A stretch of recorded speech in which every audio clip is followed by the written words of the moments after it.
హైదరాబాద్ నుంచి వైజాగ్ ట్రైన్ వెళ్తా ఉంది. వరంగల్ దగ్గర ట్రైన్ ఆగింది. ఆ వాష్రూమ్స్ క్లీన్ చేసే క్లీనింగ్ బాయ్ వరంగల్ దగ్గర ఆ ట్రైన్ వాష్రూమ్ డోర్ తెరిచాడు. ఆ చైనీస్ ల్యాబరేటరీ షింక్ మీద 13 సంవత్సరాల అమ్మాయి ఎవరో అమ్మాయి గొంతు కోసి ల్యాబరేటరీ షింక్ మీద కూర్చోబెట్టారు. ఇది 2005-6 ఆ ప్రాంతం. ఆ బిడ్డ ట్రైన్ క్యాబిన్ కి తలెట్లా ఆనించుంది. రక్తమొడుతున్నటువంటి ఆ మెడ, ముక్కు పచ్చలారని పసి వయసు. నేను చూసి అసలు ఇంత చిన్నపిల్లని చంపటానికి ఎవడికి చేతులు వచ్చినాయి, ఎవడి బిడ్డను చంపింది అని ఆ రోజు నుండి రోజు పేపర్ చదవటం ప్రారంభించా. 15 రోజుల తర్వాత వచ్చిన సమాచారం ఏంటో తెలుసా? ఈ 13 సంవత్సరాల యవ్వన బిడ్డను చంపింది దొంగోడు కాదు, నరహంతకుడు కాదు, అత్యాచారం చేసిన హంతకుడు కాదు. మరి ఎవరు చంపారయ్యా?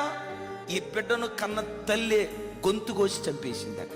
ఏ తల్లి నవమాసాలు మోసిందో, ఏ తల్లి ప్రసవ వేదన పడి కన్నదో, ఏ తల్లి ఒడిలో పెట్టుకొని పాలిచ్చిందో, ఏ తల్లి 13 సంవత్సరాలు పెంచిందో, ఏ తల్లి గోరు ముద్దలతో తన పిల్లకు ఆహారం తినిపించిందో, అదే చేతులతో కూతురు గొంతు కోసి చంపేసింది.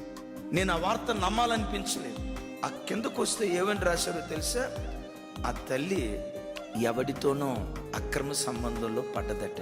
వాడు అన్నాడట, నిన్ను పూర్తిగా నా దానిగా చేసుకోవాలంటే నీకు నాకు మధ్యలో నీ కూతురు అడ్డుగా ఉంది. నీ కూతురును గనక తొలగిస్తే జీవితాంతం నిన్ను నా దానిగా చేసుకుంటానని వాడు చెప్తే 45 సంవత్సరాల తల్లి తన కామ వాంఛ తీర్చుకోవటానికి, తన అపవిత్రపు కోరికను తీర్చుకోవటానికి పేగు బంధాన్ని మర్చిపోయి, తన కడుపున పుట్టిన బిడ్డ ప్రేమ బంధాన్ని మర్చిపోయి, ఏ చేతులతో గోరుముద్దలు తినిపించిందో ఆ చేతులతో కన్న కూతుర్ని చంపేసింది. ఇప్పుడు మీరేమంటారు తెలుసా? ఛీ, అది తల్లి అండి, అది ఎంత దుర్మార్గురాలు అని అంటారు. నేను ఆ తల్లి మంచిది అని నేను అంటలేదు, కానీ ఆ తల్లి దుర్మార్గురాలో కాదో అది తర్వాత, కానీ పాపం అంత భయంకరమైంది. అయితే అయ్యలారా, మనిషి చెడ్డోడు అనే కంటే కూడా పాపం అంత భయంకరమైనది. ఈరోజు వాక్యం వింటున్న నీ బ్రతుకులో యవన తమ్ముడు, తండ్రి, అమ్మా, అయ్యా, వాక్యం వింటున్న నీ బ్రతుకులో ఏ పాపంలో కూరుకుపోయినా పాపం నీ హృదయాన్ని రాయిలాగా కఠినంగా మారుస్తుంది. రాయి ఎంత కఠినంగా ఉంటుందో అమ్మేడ్చినా నీకు అర్థం కాదు, నానేడ్చినా నీకు అర్థం కాదు, కట్టుకున్న భార్య ఏడ్చినా, కట్టుకున్న భర్త ఏడ్చినా, కాళ్ళు పట్టుకొని ఏడ్చిన హృదయం స్పందించదు. ఎందుకో తెలుసా?